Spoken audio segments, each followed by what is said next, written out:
Друзья, всем привет! Многие зрительницы нашего канала получили в подарок, либо сами себе сделали подарок орхидей на прошедших новогодних праздниках, на прошедших уже мартовских весенних праздниках.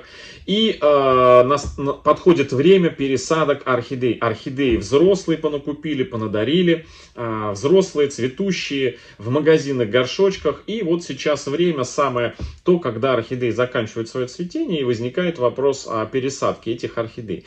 И все чаще и чаще, и в комментариях здесь у нас на канале, и в группе Архамания, и мне в личку ВКонтакте очень много вопросов и сообщений, связанных с темой гниения орхидей. Георгий СОС, что происходит? Help me. Черное пятно на основании орхидеи. Лист у основания имеет какую-то черную яму и так далее и тому подобное. Очень много вопросов, связанных с началом гниения, именно с видимым началом гниения орхидеи. Еще называют ее сухая, черная гниль, сухая гниль. Когда черное пятно на основании начинает разъезжаться, появляется по непонятным причинам, начинает разъезжаться, углубляется в само основание орхидеи, и потом буквально за считанные дни орхидея может развалиться на кусочки, потому как эта черная гниль съедает основание, ствол орхидеи, и все, орхидея распадается. Если вовремя заметить этот недуг, то очень и очень легко с ним справиться. Но у многих архаманов, тех, кто только-только увлекся орхидеями, вид черной гнили, черного пятна на орхидее вызывает ужас. И, соответственно, возникают вопросы. На нашем канале мы очень много подобных хирургических операций проделали при помощи вот этого пинцетика, и где он у нас, и скальпеля, друзья, да, и вот этого скальпеля. При помощи этих инструментов мы проделали огромное количество и очень много видео на нашем канале про эту историю. Но сегодня в этом видео я хочу обобщить все. И на примере этой красотки, это у нас красотка Sparking Cider, орхидея, которую я назвал мини дикий кот, потому что за спиной здесь стандартного цветения дикий кот цветет, а этот малыш, когда я его купил 2 года назад, это было в 2020 году, в начале марта 2020 года, зашел в магазин Ашан и увидел несколько орхидей на витрине в единичном экземпляре. Такая только-только витрину зашел, магазин открыли, только-только подготовили к встрече покупателей. И я хапнул сперва 5, потом еще заодно съездил 6 таких мультифлор, среди которых была эта орхидейка. Я уже делал обзор, показывал, там были и еще коровку мы недавно пересаживали из этих 6 орхидей, плюс еще черная орхидея была, мультифлора. В общем, все мультифлоры обалденные. Плюс мы вчера с вами пересаживали лилово-коралловую орхидею, которая тоже 70-я орхидея, которая кому-то из вас достанется в розыгрыш. Это те самые 6 орхидей, которые я купил в 2020 году, в первых числах марта.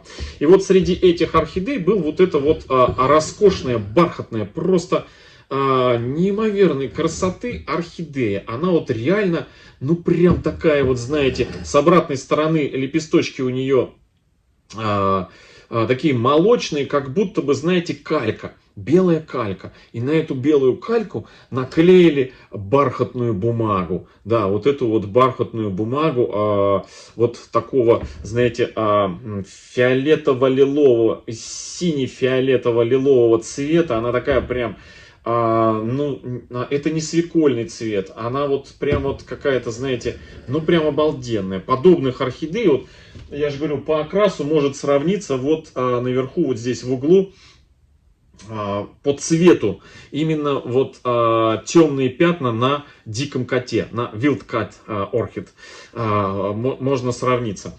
И вот почему я про нее говорю, потому что, значит, в августе 2020 года, когда она закончила магазинное свое цветение, мы вместе с вами собрались ее пересадить.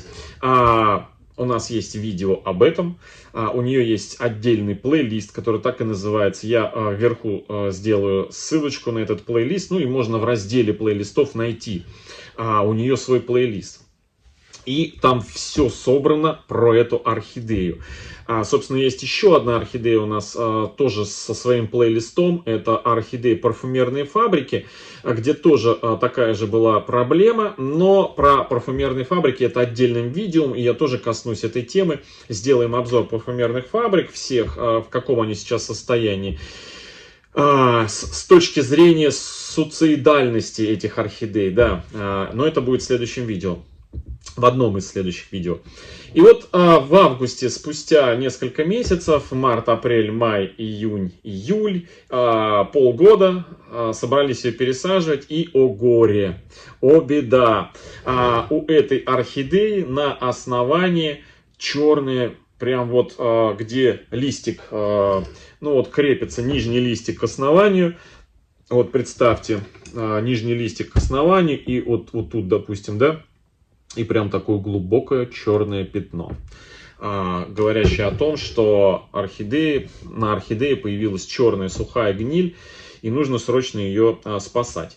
И, в общем, мы эту орхидею взяли, сняли листья, соответственно, с этой чернотой. Чернота уже пошла в ствол, в основании. Зачистили скальпелем, обычно прям все срезали. Видео это есть, друзья. Как мы чистили, делали зачистку, чистили корни, в общем, полностью подготавливали орхидею эту. Я ссылку в верхнем правом углу оставлю.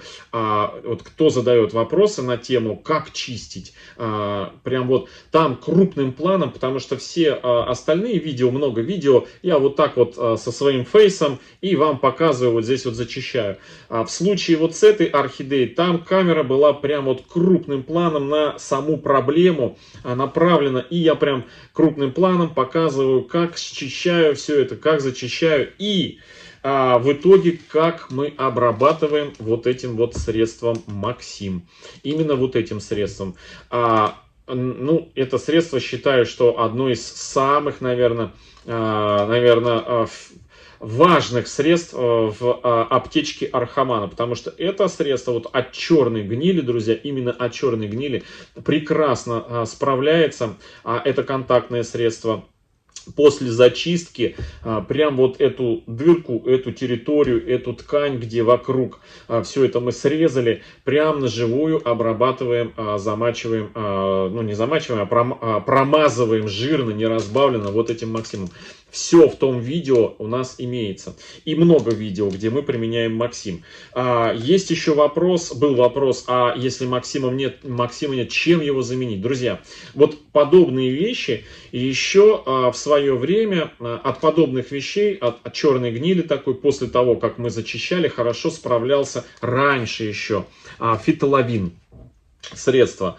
Но в прошлом году мы вместе с вами, точнее я, его исключил из своей аптечки Архамана, потому что за весь прошлый год, сколько бы и как бы я ни применял фитолавин, он ни разу не помог. Такого до этого не было. То ли технология производства фитолавина изменилась, то ли болячки мутировали, да, и уже перестали реагировать на фитолавин. В общем, во всех, вот в прошлом и половина позапрошлого года, везде, где мы применяли фитолавин, он ни с чем, даже с легкими какими-то проблемами не справился. Поэтому исключил. А везде, где мы применяли Максим, ну, в 99,9% случаях Максим всегда срабатывал.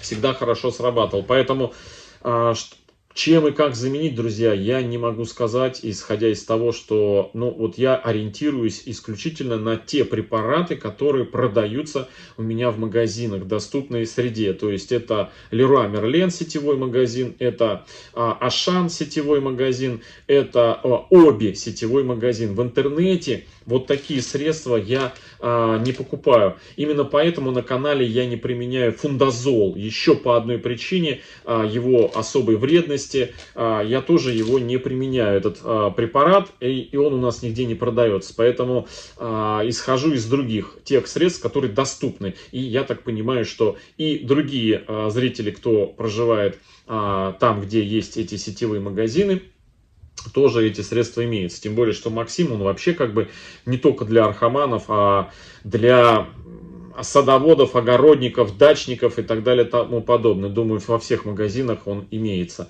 в доступном виде, вот так вот скажу. И все, в общем, эту орхидею мы обработали, эту черноту, и через несколько дней пересадили вот в такой вот фужер. Фужер стеклянный, называется Каркаде. Вот такой вот. Здесь у нас в основании на дренаже у нас средний керамзит и керамзит колотый, намешанный с кокосовыми чипсами. 50 на 50, друзья. Все. Значит, почему именно такой грунт? Тоже как бы не просто так, а потому что раз на орхидее была черная гниль, значит, орхидея в принципе предрасположена к проявлению этого недуга. И чтобы в будущем не возникало каких-то проблем от органического субстрата, которым является кора, мох, еще другие добавки, да, я посадил эту орхидею в керамзит, не органика, и кокосовые чипсы, они тоже практически не поддаются гниению, потому что из кокоса очень много чего делают, что не разлагается и не гниет. Ну и эта посадка, ну плюс закрытая ленивая посадка, ну относительно ленивая, со своими нюансами. Все-таки, несмотря на то, что это закрытая посадка, нужно все равно заливать, иногда поливать, замачивать повыше и потом как-то вот пальчиками так прикрывать и сливать воду. Этот недочет я уже как бы компенсирую добавлением уже в последних посадках фужеры, компенсирую добавлением из мха сфагнума фитиля. Это в обозримом будущем был вопрос, чем можно фитиль из мха сфагнума заменить. У меня родилась идея применить неорганические фитили. И вот как это будет выглядеть, я в одном из видео покажу. Вот, пока только я экспериментирую, смотрю на результат. Если будет положительный результат, мы применим. Если отрицательный, то мы не вернемся к этому вопросу.